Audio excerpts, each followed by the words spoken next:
Hello my dear students, welcome to my channel Alpha Knowledge Box. इस वीडियो में आज हम क्लास 7th एनसीईआरटी हिंदी के पार्ट 4 मिठाई वाले के एमसीक्यूज़ को करने वाले हैं। चलिए वीडियो को स्टार्ट करते हैं। पहला प्रश्न है, मिठाई वाला पाठ के लेखक का क्या नाम है? पहला भवानी प्रसाद मिश्र, दूसरा भगवती प्रसाद वाजपेयी, तीसरा विजय तेंदुलकर और चौथा शिव प्रसाद सिंह। मिठाई वाला पाठ के लेखक हैं भगवती प्रसाद वाजपेयी। दूसरा प्रश्न है, किसके गान से हलचल मच जाती थी? पहला किसी गायक के, दूसरा शास्त्रीय संगीतज्ञ के, तीसरा खिलौने वाले के और चौथा इसमें से कोई नहीं। खिलौने वाले के गाने से हलचल मच जाती थी क्योंकि वो बहुत ज़्यादा मधुर और मीठा गाता था, इसलिए इसका उत्तर हो जाएगा खिलौने वाले के। तीसरा प्रश्न है, रोहिणी ने बच्चों से क्या जानना चाहा था? पहला कहाँ से ख़रीदा, दूसरा कितने का ख़रीदा, तीसरा कब ख़रीदा और चौथा कितने में ख़रीदा। इसका सही उत्तर है बी, कितने का ख़रीदा। चौथा प्रश्न है, बच्चों ने हाथी घोड़े कितने में ख़रीदा था? 2 रुपये में, 2 पैसे में, 3 पैसे में या फिर 50 पैसे में। बच्चों ने हाथी और घोड़े 50 पैसे में ख़रीदे थे। प्रश्न 5, खिलौने वाले का गान गली भर के मकानों में कैसे लहराता था? पहला झील की तरह, सागर की तरह, पानी की तरह या फिर हवा की तरह। इसका सही उत्तर है बी, सागर की तरह। अगला प्रश्न है, चुन्नू मुन्नू ने कितने पैसे में खिलौने खरीदे थे? 3 पैसे में, 2 पैसे में, 2 आने में या फिर 3 रुपए में। चुन्नू मुन्नू ने 2 पैसे में खिलौने खरीदे थे। प्रश्न 7, रोहिणी को मुरली वाले के स्वर में किसका स्मरण हो आया? मिठाई वाले का, खिलौने वाले का, फेरी वाले का या फिर बच्चों का। रोहिणी को मुरली वाले की आवाज़ बहुत जानी पहचानी सी लगी। उसे मुरली वाले की आवाज़ सुनकर खिलौने वाले का स्मरण हो आया। प्रश्न 8, रोहिणी ने मुरली वाले की बातें सुनकर क्या महसूस किया? ऐसे फेरी वाले आते जाते रहते हैं, वह महंगा सामान बेचता है, ऐसा स्नेही फेरी वाला पहले नहीं देखा या फिर मुरली वाला अच्छा व्यवहार नहीं करता। मुरली वाला बहुत प्यार से स्नेह से अपना सामान बेचा करता था, इसलिए रोहिणी ने ये महसूस किया कि ऐसा स्नेही फेरी वाला पहले नहीं देखा। प्रश्न 9, फिर वह सौदा भी कैसा भी सस्ता बेचता है? अर्थ के आधार पर वाक्य भेद है, यानी इस वाक्य का प्रकार है संकेतवाचक, विधानवाचक, विस्मयादि बोधक या फिर इच्छा सूचक। यहाँ पर लोग बड़े विस्मय से कह रहे हैं कि वो सामान भी कितना सस्ता बेचता है, इसलिए इसका अर्थ हो जाएगा सी, विस्मयादि बोधक। प्रश्न 10, खिलौने वाले का स्वर कैसा था? मार्मिक, कर्कश, मीठा या फिर तीखा। खिलौने वाला बहुत मधुर और मीठी आवाज़ में गा करके खिलौने और चीज़ें बेचा करता था, इसलिए यहाँ पर सही उत्तर होगा मीठा।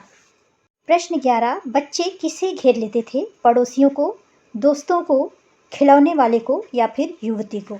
खिलौने वाले की आवाज़ सुनते ही बच्चे सब कुछ छोड़ करके उसकी तरफ भागते थे और उसे घेर लेते थे, इसलिए इसका सही उत्तर है सी, खिलौने वाले को। प्रश्न 12, मुरली वाले की कितनी उम्र होगी? पहला 25-30 वर्ष, दूसरा 30-32 वर्ष, तीसरा 40-42 वर्ष और चौथा 50 वर्ष। मुरली वाले की उम्र केवल 30-32 वर्ष थी। अगला प्रश्न है, मुरली वाला कैसा साफा बांधता था? पहला बीकानेरी साफा, दूसरा बीकानेरी रंगीन साफा, तीसरा जयपुरी लाल साफा और चौथा अजमेरी नीला साफा। मुरली वाला बीकानेरी रंगीन साफा बांधता था। प्रश्न 14, हाँफते भागते बच्चों का झुंड कहाँ पहुँच गया? घर, विद्यालय, मुरली वाले के पास या फिर आइसक्रीम वाले के पास।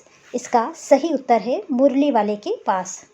प्रश्न 15, समय की गति विधाता की लीला, यह कथन किसका है? दादी का, रोहिणी का, मिठाई वाले का या फिर विजय बाबू का। यह कथन है मिठाई वाले का। अगला प्रश्न है, प्राण निकाले नहीं निकले, इस कथन का अभिप्राय क्या है? मरने की चाहत, मरने पर भी ना मरा। अगला, पत्नी और बच्चे के बिना मृत्यु चाह कर भी मर ना पाया या उद्देश्य विहीन जीवन। इसका सही उत्तर है पत्नी और बच्चे के बिना मृत्यु चाह कर भी मर ना पाया। प्रश्न 17, मिठाई वाला बच्चों की झलक में क्या पाता था? ईश्वर की झलक पाता था, मित्र की झलक पाता था, अपने बच्चों की झलक पाता था या उपयुक्त सभी। मिठाई वाला बच्चों में अपने बच्चों की झलक पाता था। अगला प्रश्न है, रोहिणी के पति निम्नलिखित में से कौन है? लेखक राय विजय बहादुर, मुरलीवाला या फिर इनमें से कोई नहीं। रोहिणी के पति हैं राय विजय बहादुर। प्रश्न 21, स्नेहाभिषक्ति शब्द का शाब्दिक अर्थ है सुंदर, स्नेह से भरा हुआ, घृणा या फिर दुखी होना। स्नेहाभिषक्ति शब्द का अर्थ होता है स्नेह से भरा हुआ। प्रश्न 20, राय विजय बहादुर के कितने बच्चे थे? 2, 3, 1 या एक भी नहीं। इसका सही उत्तर है राय विजय बहादुर के 2 बच्चे थे। अगला प्रश्न है, मेला घोला कैसा छुंदल है किसने कहा था? चुन्नू ने, मुन्नू ने, रोहिणी ने या मोनू ने? मेला घोला कैसा छुंदल है ये कहा था चुन्नू ने। प्रश्न 23, सोथनी का क्या अर्थ है? नहाना, मुस्कुराना, पजामा या फिर सोचना? सोथनी का अर्थ होता है पजामा।